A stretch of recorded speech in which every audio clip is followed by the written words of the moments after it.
You're about to listen to another episode of the Brawn Body Podcast. I'm your host, Dan Braun. I founded Brawn Body Training Holistics in 2019, and we started the Brawn Body Podcast in March of 2020. Since then, we've released over 100 podcast episodes about various topics relating to training, nutrition, lifestyle, mental health, and so much more. We've been fortunate enough to have amazing guests on the show who range from doctors in physical therapy, chiropractics, nutrition experts, strength and conditioning specialists, and so much more.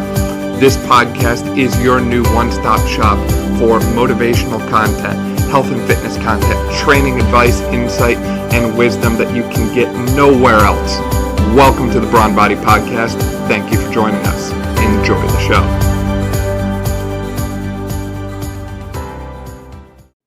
Hey everyone, thanks for joining us on this episode of the Brawn Body Podcast. Today I'm excited to welcome on Jesse Feroce onto the show. Jesse is a NASM certified personal trainer and certified nutrition coach. She's kind of had the desire to turn her passion for health and fitness into a career. She pursued her certifications in February and October 2020 respectively, and then hired on a business coach who guided her in launching her own business, which is called Jesse K Fitness LLC, and she's been training clients virtually since she started the business. She has a degree in psychology, and she's also a certified paralegal, and she works full-time as a paralegal while training clients virtually on evenings and weekends. Her passion has been to help busy women break into a mindset that helps make self-care through proper fitness and nutrition a non-negotiable part of their life. She enjoys empowering others and encouraging them on their journey. She has a 2-year-old daughter and is currently pregnant with her second child. If you want to find out more about Jesse, you can find her on Instagram at Jesse_K_Fitness.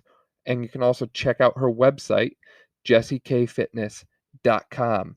With that, I'm going to turn it over to our sponsor for a quick word, and then we'll get right to the show. Hope you enjoy.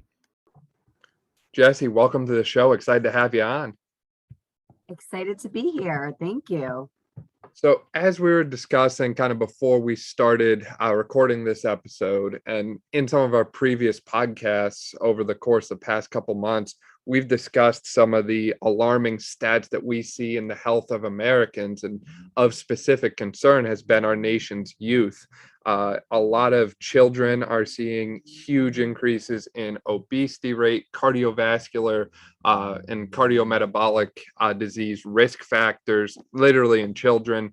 Very few children are meeting that 60-minute of play per day kind of guideline that we've set.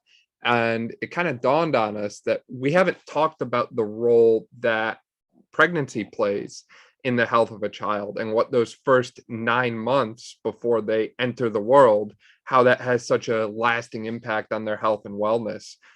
So since health begins before you're even born, what do you, as someone who is a mother and is currently expecting another child, do to kind of promote health and wellness in your own children, in this case, before they're even born?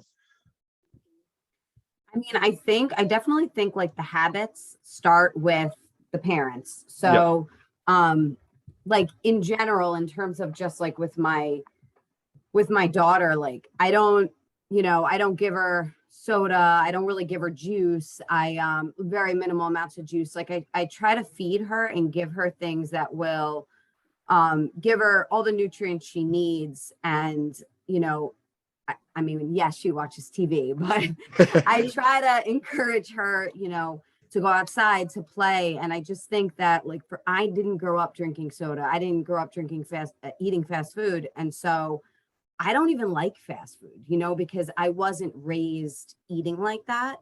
Right. In terms of just what I do to maintain myself to be, to stay healthy while I'm growing a baby. I try, I'm not lifting heavy. I can't, I do see some pregnant women do it, but it just, I can't do it. But I do try to move every day, and it gives me energy, it helps me sleep. I I put on weight, but in a healthy way. You know, I'm not waking up 10 pounds heavier because I'm just eating, you know, cookies all night. It lowers the risk of gestational diabetes. It helps you maintain muscle and heart health and endurance. And, you know, I have to say, your body does go through a lot of changes, and you do have aches and pains as, you know, your stomach, your uterus stretches, and it just, everything changes. But when I move, I always feel better. And I just think that those habits, you know, if you instill them in your child when they're small, hopefully, you know, they take them with them. So. Right. And I like how you talk about the exercise benefits, not just for your child, but for you yourself. You mentioned it lowers your risk of gestational diabetes. There's another study, it was published in the Clinical Sports Medicine Journal in 2017. It's just called Exercise in Pregnancy. And they found that just regular routine exercise, and it didn't have to be anything strenuous, it could just be walking or swimming or basic body weight exercises, reduced labor duration and pain for women. So if that's not enough of a sales pitch for women who are pregnant to exercise, I don't know what is, because that's kind of the infamous thing with pregnancy, right? But no, I like that. It's very kind of general basic stuff, right? It's not like anything overcomplicated. It's not like we are sitting here calculating macros for our children or anything like that.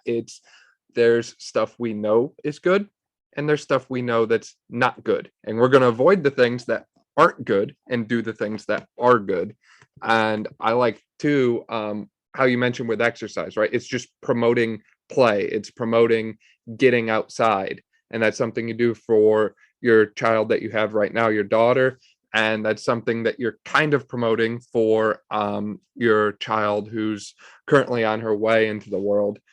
Because as people may know, the more you do before your child is in the world, the more that's going to kind of pass on to them. So you've probably seen like videos or that sort of thing of people like playing music or like reading to their child, even though they're not born yet. And that has a kind of carryover effect into their life when they are in the world. So it's amazing how just these little habits can really pass on to their children. So with that too, how do you stay safe, I guess, with your exercise? You said you avoided heavy lifting. Do you have any other kind of limitations that you place on yourself, or do you know like when you have a good day and you can push harder, or when you're having a day that you just kind of have to back off a little bit more? Right. So I purchased an elliptical like right before I got actually, I think it came when I was already pregnant, because I work out a lot at home. Mm-hmm. It's hard, you know. I train on the side right now virtually, and then I have a full-time paralegal job, a 9 to 5, and it's like about 50-minute commute. So wow. And then, you know, I have my kid, so it's crazy, it's hectic. But I found, okay, I have weights, I want some more, you know, I have exercise, I have resistance bands, I have, you know, some stuff, but I didn't have any kind of cardio machine, and I'm not able to get out usually and like run outside necessarily. So I purchased this because it was the one thing I found that I was going to the gym to be able to get, you know, some cardio in. And I get up 5 a.m. and I like to do the elliptical for maybe 30 minutes. And then sometimes I'll just do, depending how I feel, 15 minutes of strength training, or I'll just do strength training and forego the elliptical. But in terms of limitations, I really listen to my body. You know, like I'll do squats, I'll do, you know, all the exercises I normally do. I just am very mindful about going slow and how it feels. Because you can engage your core, but not the same way you would when you're not pregnant, you know? Right. you can use it, but you can't. You can't put too much pressure on it. Core has to be modified, definitely. You can't put pressure like in a plank position on the front of your core. It can cause separation of the muscles. Right. Diastasis recti, I think it's called. Exactly. Yeah, exactly. And I actually had that with my daughter because, it's interesting, but not all doctors are going to inform you, don't sit up from your back, roll to your side.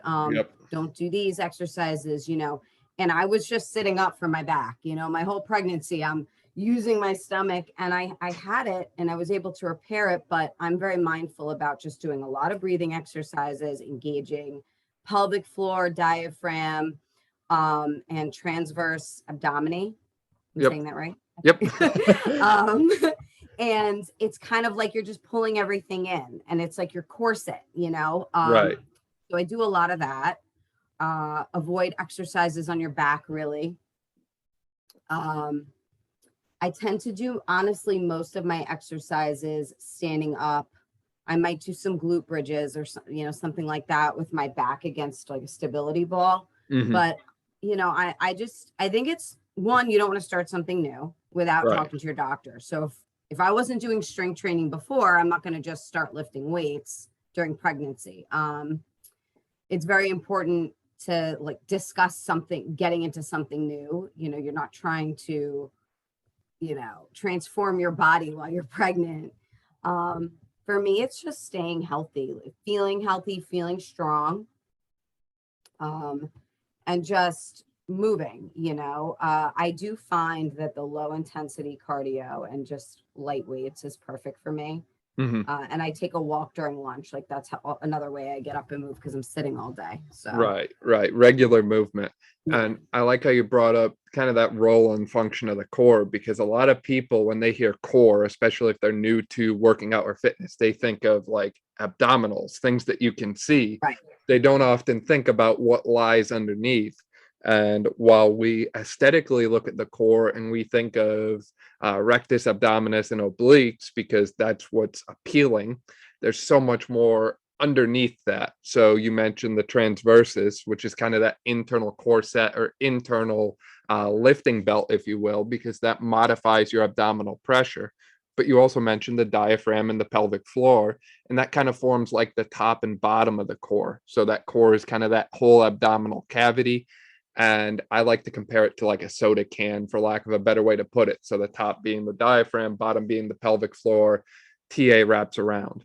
And if you have people who have dysfunction of either the pelvic floor or the diaphragm, then obviously your whole ability to regulate pressure is going to be off.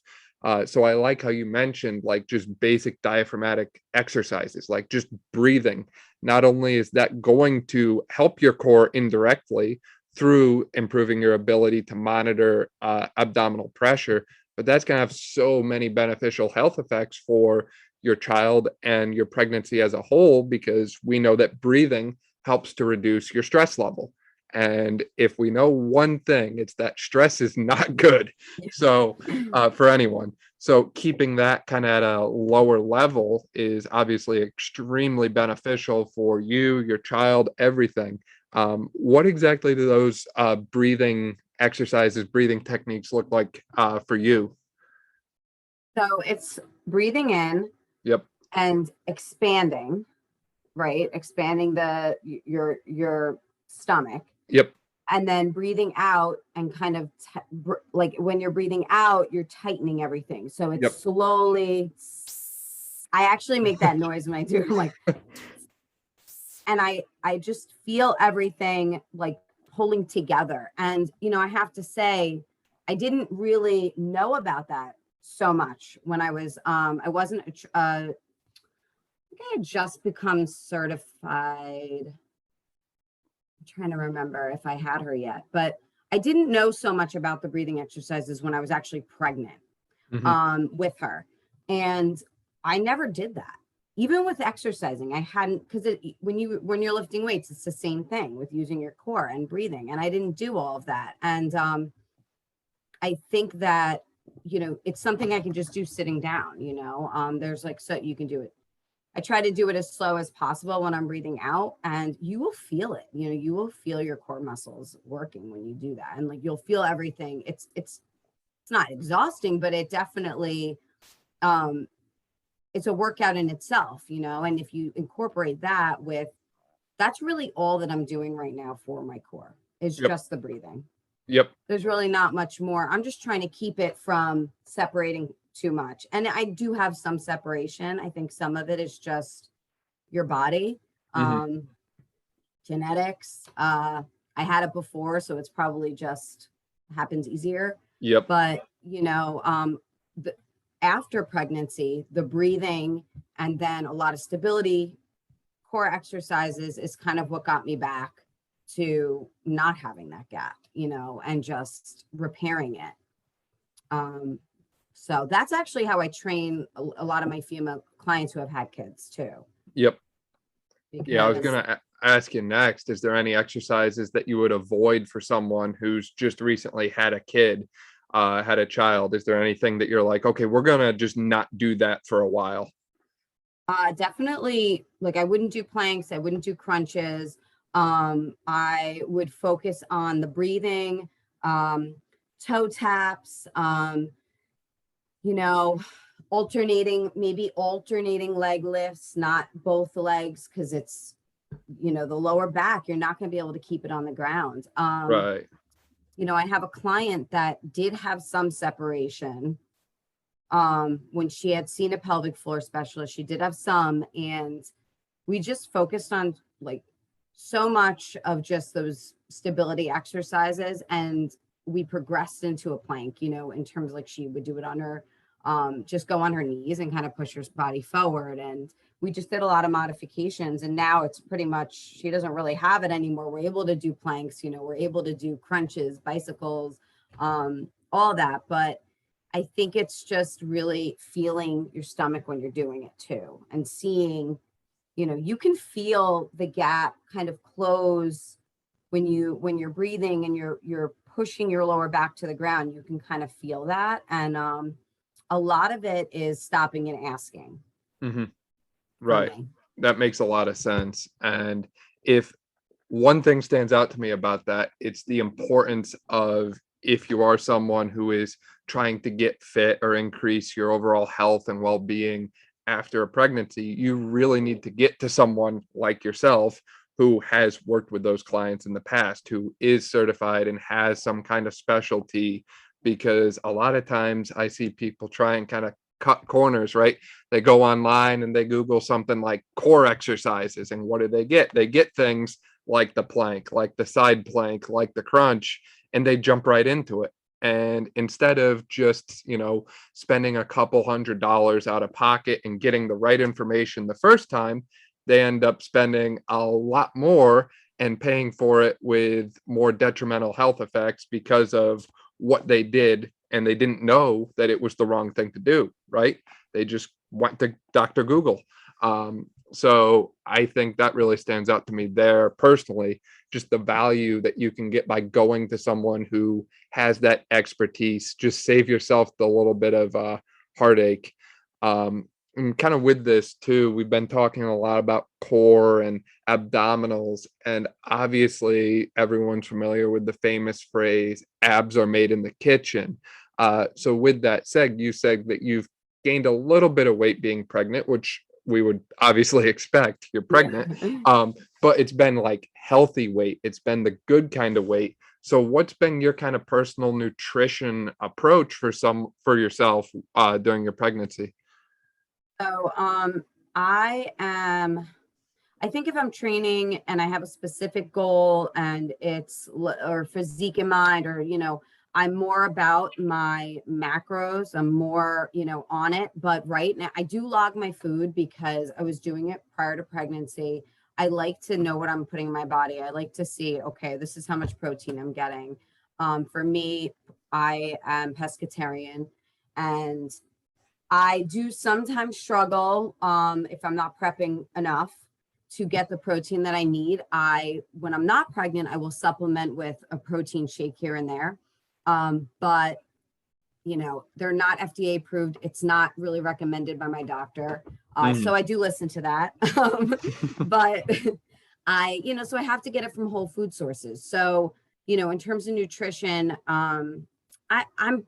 I don't really have food aversions when I'm pregnant. So I'm able to eat pretty much how I ate before. I do get some cravings, but nothing crazy. I really don't change my habits that much. I just make sure that I eat like I did before. I eat probably every 2 to 3 hours. I don't let myself get too hungry. I don't pay as much attention to like the actual calories, I guess. I don't really know what it goes by weight. It goes by so many factors, but the recommended calories necessarily would be for, my weight, my height, all of that being pregnant. I know that I eat at least 2,000 a day.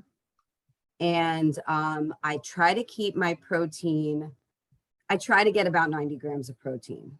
Right. That's what I try to get right now. I think they recommend 65, which is, it's kind of low to me. I want to get more because I'm doing, I'm lifting weights, but, I try to eat all the food groups. I do overnight oats every day.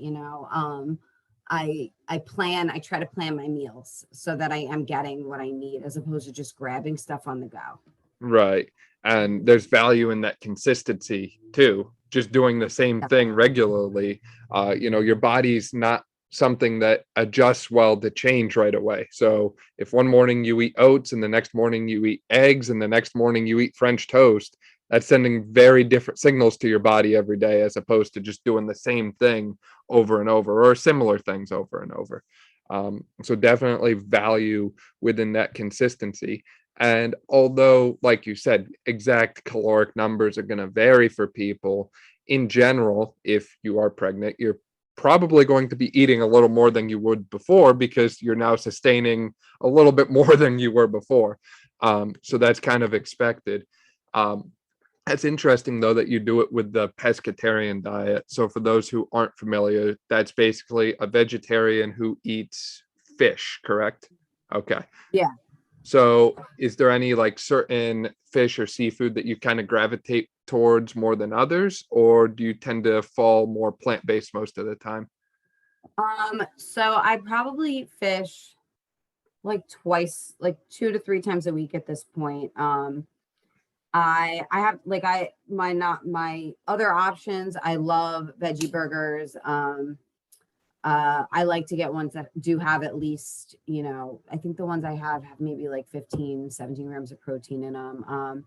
I like grains, lentils, but I love salmon. I love shrimp. I do love tuna fish. I try to keep that, I try to eat maybe like a can a week if I do like canned tuna, because, it does have higher mercury, and I try to, you try to limit that, when you're pregnant. Right. And in general, probably, but,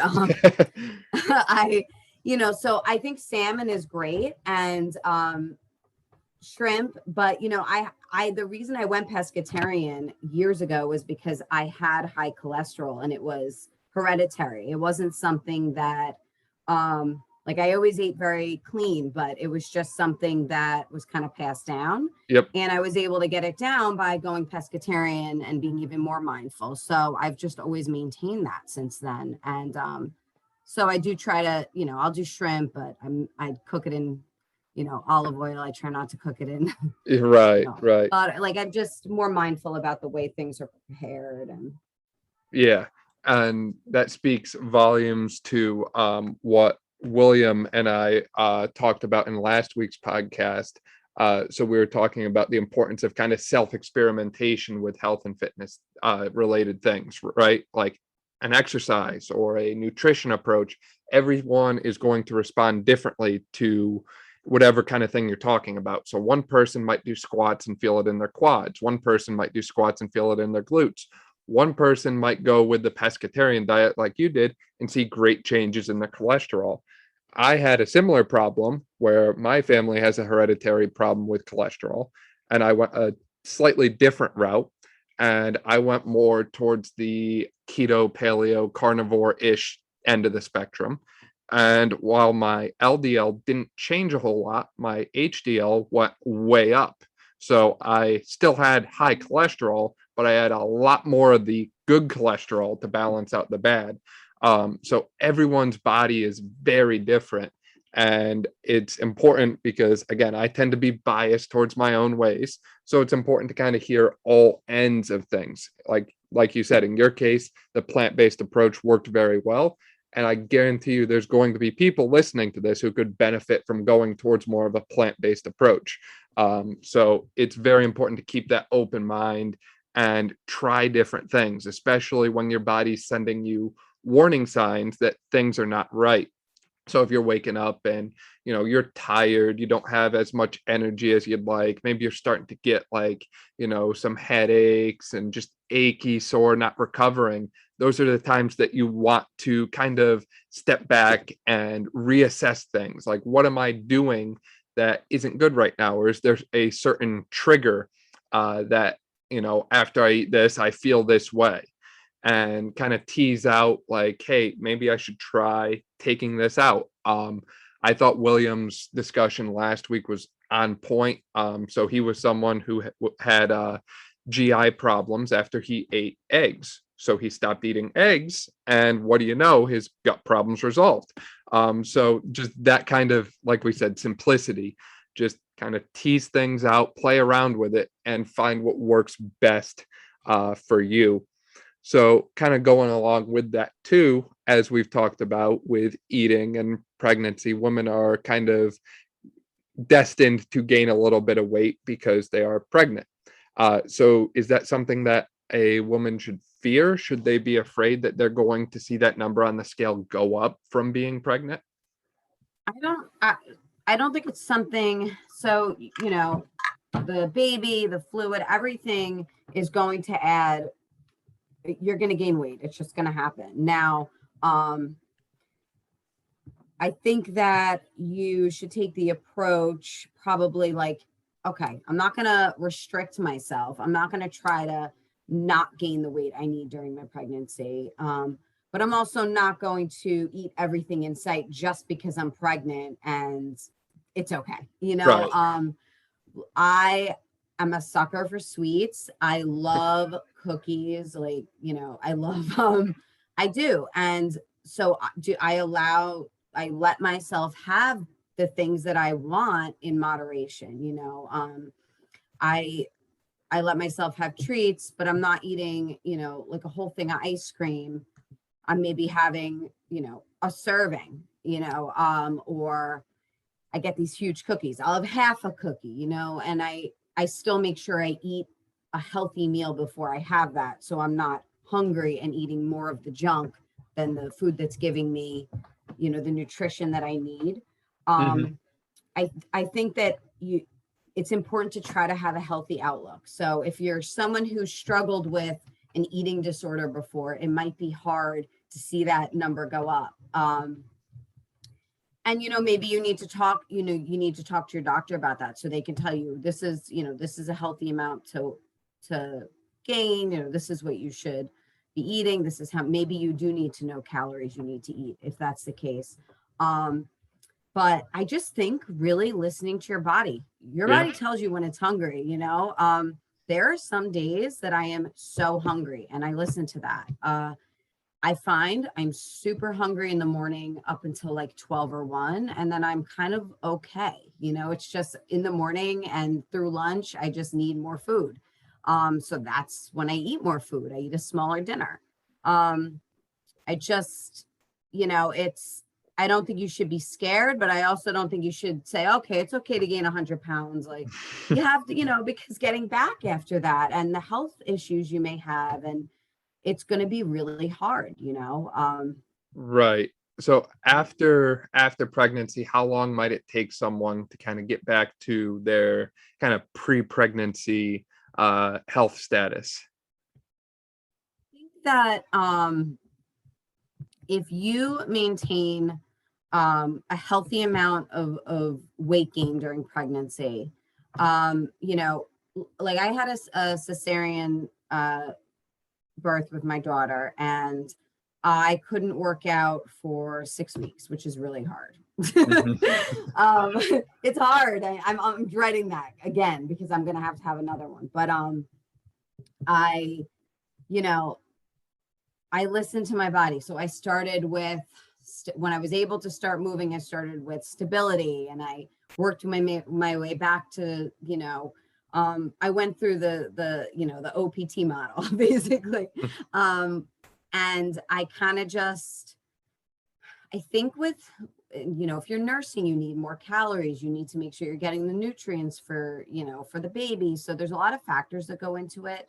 I think it should be less about the number on the scale. Your body changes. You may not get exactly to the weight you were before. I have to say my experience, because my daughter had a lot of allergies. We didn't know what it was. I was cutting out so many foods, but I still wanted to nurse. So it was like, I don't even know. I lost so much weight so quick, but I lost a lot of muscle. So for me, it was actually trying to get muscle back and put weight back on. But I think it takes time. You can't expect in 3 months to be where you were before. And everyone's journey is different. You don't know what your recovery is going to be like. You don't know what it's going to be like if you decide to nurse or not nurse, or any health issues or anything. So I think it's less about the time and more about just kind of, discussing with your doctor, making sure your baby's getting what they need, and, you're healthy and all that.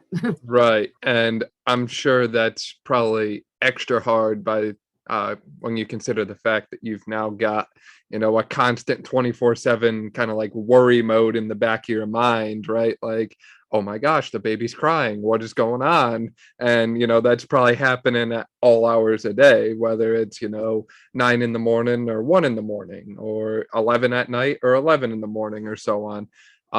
So kind of with that too, we talked about health and fitness under the realm of exercise and nutrition, but there's so much more to it than just what you do and what you eat. A lot of it is impacted by sleep and kind of lifestyle habits. So I'm guessing that's something that's very different person to person, but I certainly don't know. At least I don't think I have any children out there. Really hope I don't. So how does your kind of sleep schedule change, both kind of in response to when you're pregnant and in response to, okay, we've just had a kid? Do you sleep well, or do you kind of find it harder to get a restful night's sleep? Okay, so let me think. Before I was pregnant, I honestly could probably get like 5 hours of sleep, get up, work out, go through my whole day. I mean, I can like push myself. I'm not someone who needs 8 hours of sleep. Right. And I definitely test the limits a little bit sometimes. I don't really, my daughter is not a good sleeper. She's finally getting better, but she'll get up in the middle of the night, and like we'll have to put her back to bed. So I don't get a solid, chunk of sleep necessarily. My doctor said to aim for at least 7.5. So I do aim for that. I don't get it every night. I had RSV from, like, it's a kid thing. It's like a respiratory thing a virus that kids get, but I got it, and I got a cold, and I was out for maybe a week and a half. I was, and I had to sleep. You know what I mean? I couldn't get up and work out as much as I wanted to. And I think that part of it was that because I wasn't getting enough sleep, and my immune system probably, it's not what it is when you're not pregnant. And, sleep is really important when you're growing a baby. And your body will tell you that you need it. I'm not a napper. And think in the first trimester, you're really tired. And I'm in the third, and the third, you start to get like that too. But I'm not really someone who naps. So I kind of just try to go to bed maybe at 8 o'clock if I'm really tired one night, and just try to get to bed earlier, as opposed to I really can't take a nap. I think if you can take a nap, you should try when your body, needs it. But like not sleeping, you're growing a baby. You have to be at your best to fight off anything around you. And it's like with everything going on, in this world right now, it's really important to armor yourself with everything you can, like nutrition, sleep, fitness, just it all plays a part in being the healthiest version of yourself, so yeah, I think that sleep is super important. I don't think I get enough, but Are there any kind of little like hacks you've developed for sleep? Like, do you keep the room at a certain temperature or take any sort of supplement or tea or anything beforehand? Or is there anything that you found that's kind of helped you with that, or not so much? I think with sleep, so I like I'm someone who's actually usually cold. So even in pregnancy, I don't like run warm. Like a lot of people get very warm in pregnancy. I do right now. This weather is beautiful. It's like a little breezy. So keeping the windows open and the fan on, I really think that keeping it slightly cool is good. Taking my phone, putting it down, Yep. not having the TV on, because that light just really, it's like it's every time you start to get tired and you look at the phone or the TV, it for me it just wakes me back up. So kind of putting the electronics down, and just getting my kid to bed so she's sleeping, as long as I think part of the problem is sometimes my husband and I are very tired and we just we're just like, all right, we'll just bring her into bed, we'll watch a little TV, we'll chill out.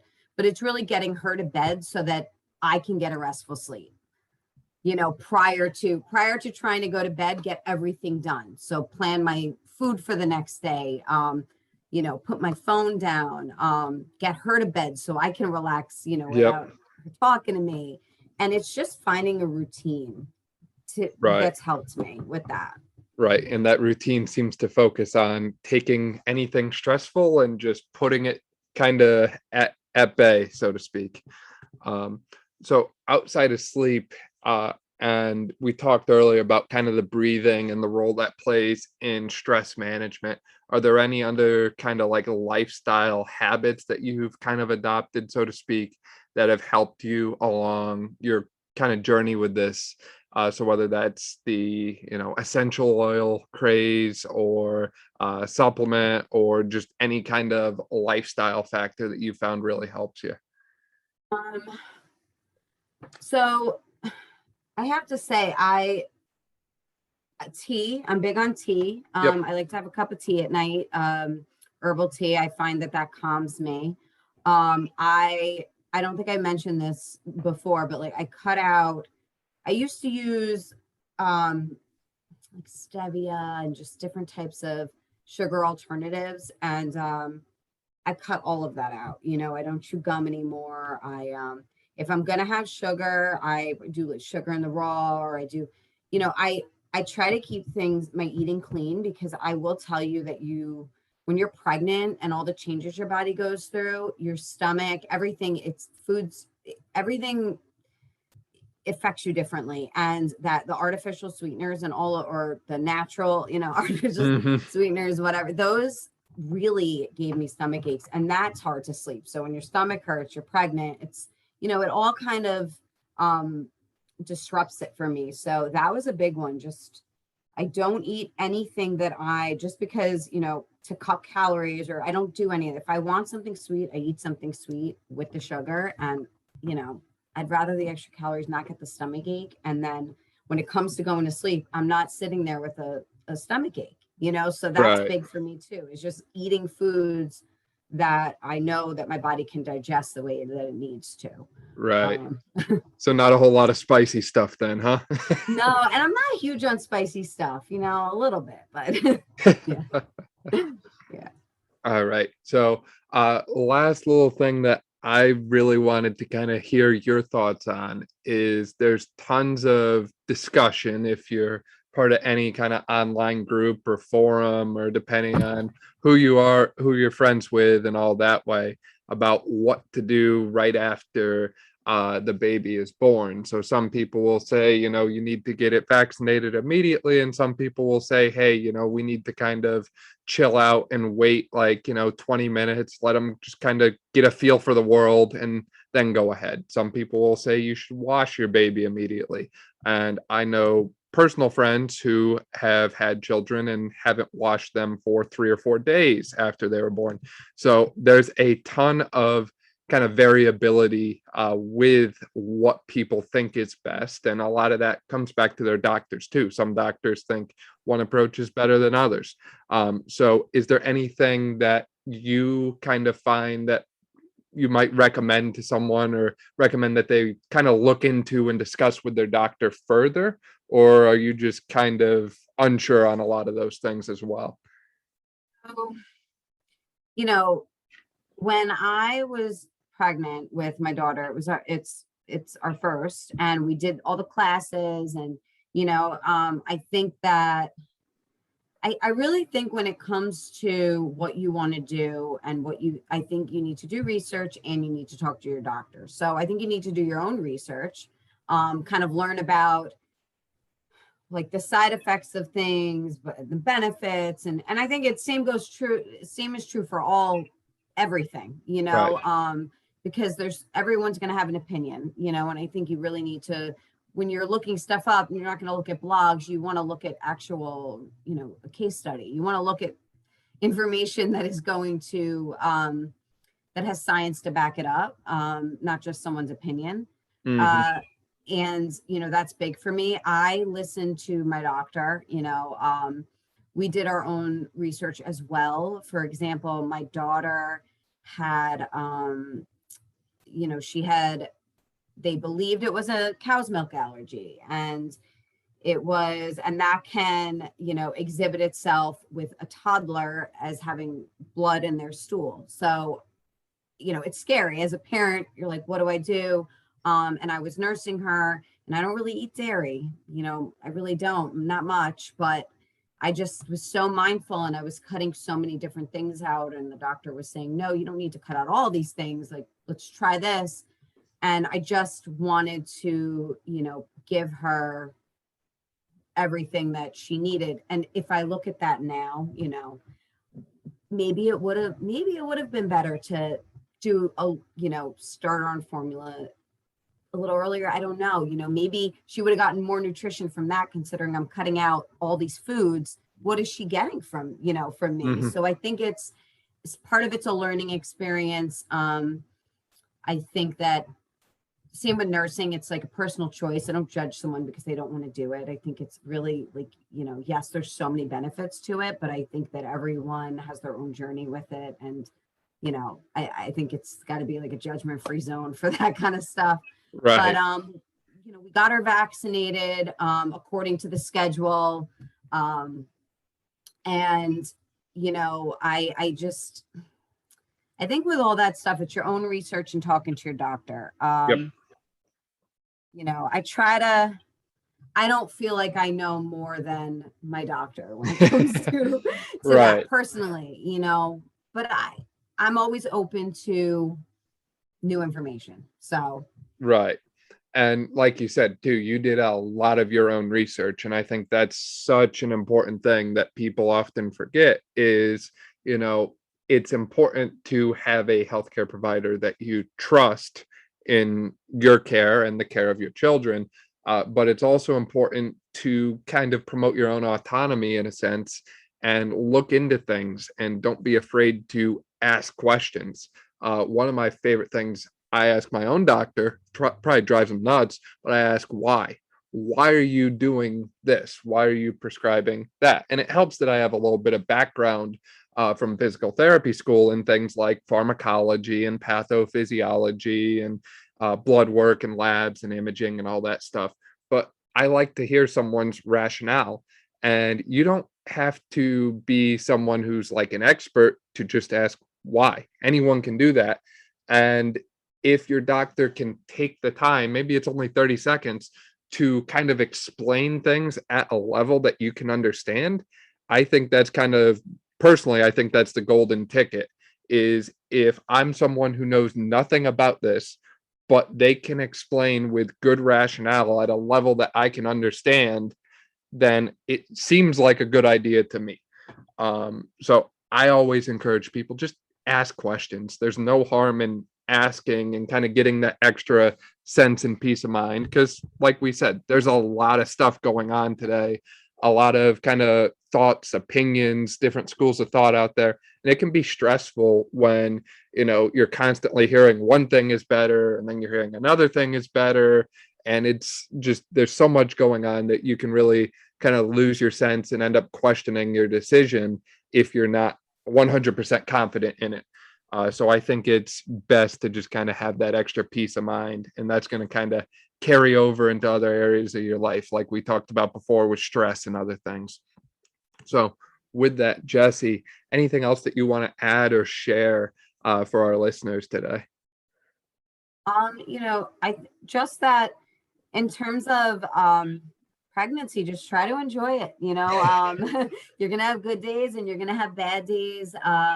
But try to just be present for the journey and not focus so much on, like we were talking about the number on the scale and just, how much you're working out, and just try to maintain some sort of, a routine like you had before. And the transition from being pregnant to having your child will be a lot smoother. That is my tip. Have a routine. Don't change everything, and hopefully, it goes smoothly. Right. And enjoy the baby. Don't hyper focus on losing weight so quick. Just enjoy the process. I think that if you have a healthy mindset, you can get where you want to be after. So. For sure. Do you recommend like keeping like a journal or diary to people as they go through? Or Yeah, I think that's definitely. I think that you go through a lot of mental changes and the hormones, and just some people, struggle with some depression. And I think writing things down for sure can help process those feelings and process everything that's going on. It can be scary sometimes and new, and also just having that to look back to, after. It's it's kind of, it's like keeping a baby journal, and keeping all of their milestones and writing them down. I can look back at my daughters now, and I haven't been great about it recently, but just seeing, when she rolled over, when she first said a word, it's nice to be able to look back on such an amazing time and remember it, because you're reading it, you're reading what you wrote in that moment. So definitely. For sure. For sure. Awesome. Well, Jesse, thank you so much for your time, and thank you for sharing your insight and experiences with our listeners about how to kind of cultivate that healthy and fit pregnancy, and advice for pre and post birth. Really appreciate it. It's been wonderful. I appreciate it as well.